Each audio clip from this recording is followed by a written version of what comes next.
Namaskar. The Honorable Prime Minister of India, Shri Narendra Modi ji, the Union Minister for Law and Justice, Shri Kiren Rijiju, Minister of State, Shri S.P. Singh Baghel, my distinguished colleagues, Shri Justice Sanjay Kishan Kaul and Shri Justice Abdul Nazir,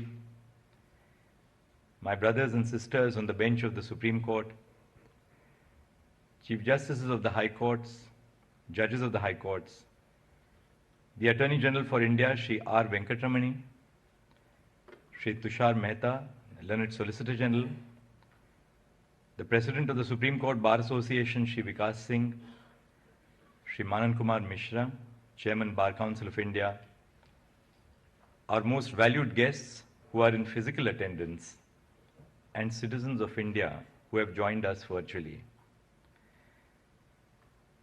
I have pleasure in welcoming in our midst the Honorable Prime Minister of India. We are gathered here to celebrate the adoption of the Constitution of India, the foundational document of the world's largest democracy.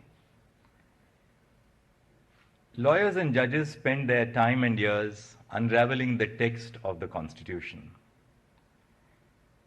But the story of the Indian Constitution is not a story only of legal text and legal interpretation. It is a story of human struggles and sacrifices. It is a story of undoing injustice against the marginalized sections of our society, the women, the disabled, the Dalits, and members belonging to tribes and segments situated in far-flung areas of the country. It must be remembered that the marginalized communities were the first to plant the seeds of the constitutional ideas of liberty, equality, and fraternity on Indian soil. The first wave of resistance against the colonial power came from the indigenous communities of India. Our Constitution is a social contract entered into between those who were in power historically and those who were oppressed and sought to change the power hegemony and chose to govern themselves. Coincidentally, this year marks 75 years since our nation attained independence. India's liberation from colonial rule and the drafting of the Constitution were simultaneous projects. The prolonged struggle for independence culminated with the demise of the colonial reign and the birth of an independent nation governed by self-rule.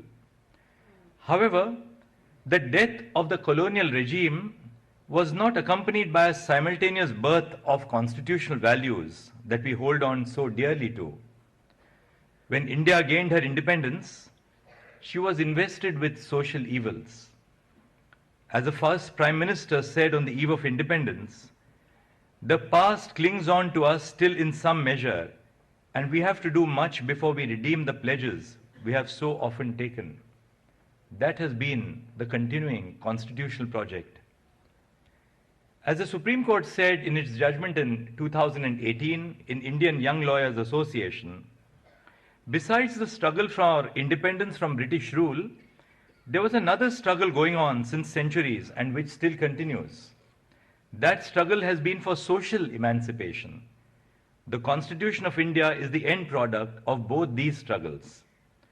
The Constitution of India is to a large extent aspirational, for it seeks to deliver political freedoms and civil rights, attempting to shrug off the colonial baggage. It seeks to remedy the injustices that are suffered in a socially hierarchical society. When the Constitution was adopted, the social, political, and economic realities of our nation were in stark contrast to the aspirational ideals in the text of the Constitution. The Constitution entrusted the legislature, the executive, and the judiciary with the role of bridging this gap between constitutional ideals and social reality. I'm conscious that colonial and pre-colonial courts followed an approach of reluctance, disinclination, and inaction in protecting the rights of citizens. For instance, scholars and historians have documented the refusal of colonial courts to interfere in cases involving socio-religious custom, even if the rights of the marginalized were violated. With the birth of constitutional democracy, the culture of reluctance was replaced by a call for a dedicated judiciary to protect the rights of citizens. All judges across the courts in India, ranging from the district courts to the Supreme Court, must reflect upon the constitutional vision of securing justice, equality, and liberty. There is a need for us to introspect on our actions and decisions and to question our own prejudices and preconceptions. For until we open our minds to multiple views of persons with varied lived experiences, we would be lacking in our role as judges. An institution thrives with time only when it functions democratically. I believe that as the Chief Justice of India, it is my responsibility to collaborate and consult my sister and brother judges at the Supreme Court, the Chief Justice and the judges of the High Courts, members of the district judiciary, and the stakeholders of the institution. It is crucial that we tap on the experience of the diverse section of people who are part of the judiciary. Their knowledge and understanding would undeniably strengthen the institution. That is why it is all the more important that the representation of marginalized communities and women in the legal profession and the judiciary is enhanced. The Indian courts have been at the forefront, protecting the rights of the marginalized groups and upholding the rule of law. The jurisprudence that has emanated from our courts in India has influenced decisions in far-flung nations as diverse as Australia, Kenya, South Africa, Jamaica, Uganda, Fiji, Sri Lanka, Bangladesh, Nepal, Malaysia, and Singapore, which share similar problems. In a nation as large, diverse, and graded as ours, the paramount challenge that the judiciary as an institution faces is to ensure that the justice delivery system is accessible to everyone. Challenges require dedicated actions. The Indian judiciary has been adopting several measures of institutional reforms with a single objective, and I borrow the celebrated phrase of American civil rights activist Dr. Martin Luther King Jr. to describe it: to bend the arc of the moral universe towards justice. We have been adopting technology to improve the working of courts. It is of supreme importance and necessity that the courts are remodeled to reach out to the people instead of the people reaching out to the courts in their quest for justice. To ensure that the courts reach out to the people, it is essential that the process of litigation is simplified and made citizen-centric. Though the judiciary's engagement with technology gained prevalence during the COVID-19 pandemic, we must not dismantle the infrastructure but build upon it. And I would earnestly request the Chief Justices of the High Courts to ensure that the technological infrastructure on which public funds have been spent is not dismantled but strengthened further. The Supreme Court now functions in a hybrid mode with both online and offline courts, which enable lawyers and parties in person to appear from different parts of the country. Though the Supreme Court is located on Tilak Marg, the Supreme Court is a Supreme Court for the entire nation. As the Chief Justice, I'm attempting to adopt technology-based services in the listing of cases and court hearings so that institutional flaws such as delays in listing and hearing can be removed from our vocabularies. The E-Committee of the Supreme Court of India uses technology to make the justice delivery system more accessible and citizen-centric. The National Judicial Data Grid is a repository of 77 lakh judgments of the High Courts that are available to every citizen free of cost. Additionally, various citizen-centric services are employed to reach out to the people at the grassroots level. While technology has ably aided us in ensuring functionality of the judiciary during the pandemic, technology must be augmented with institutional reforms to resolve the chief issues of access to justice. The first interface of the people with the judicial system is the district judiciary. It is thus of paramount importance that the district judiciary is strengthened and supported. The district judiciary must be lifted from the mindset of being a subordinated judiciary. Today, the Honorable Prime Minister of India is present here to launch the e-initiatives, namely the virtual justice clocks, the Justice IS mobile application 2.0, digital courts, and S3 VAS websites of district courts. The virtual justice clock is a platform where information available through the National Judicial Data Grid is made available to the public. Virtual justice clocks for the District Judiciary of India are a real-time informative public dashboard which provide information in 3 levels, covering all the states, districts, and court establishments in India.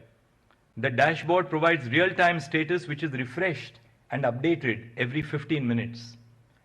The Justice Mobile App 2.0 is developed for the judges of the district courts in the country. The app is provided to judicial officers to monitor pendency and disposal of his or her court at the handset 24/7. Digital Courts is a green initiative of the Indian judiciary in the form of a desktop app that has been developed to make courts paperless or digital. It provides an easy-to-view case files documents while sitting at home. Judges can view all the case-related pleadings, charge sheets, court orders of both civil and criminal cases which aim at making the court paperless. And finally, the initiative's S3 VAS website. The acronym S3 VAS stands for Secure, Scalable, and Sugamya Website as a Service. Through the Digital Court and S3 VAS initiatives, the websites of district courts are being upgraded from the existing system to a platform which is secure, scalable, and accessible. Content published in the website is accessible so that even persons with disabilities, including visual disabilities, would be able to access the information using assistive technologies. These initiatives reflect upon the commitment of the Indian judiciary towards providing access to justice to our own citizens. Our endeavors to enhance access to justice, this must not be understood in narrow terms of enriching the experience of those who are already in possession of access, but by reaching out to those groups and communities that are denied basic rights. Access to justice must be defined in the expression of upholding the faith and perception that the general public holds in the legal system.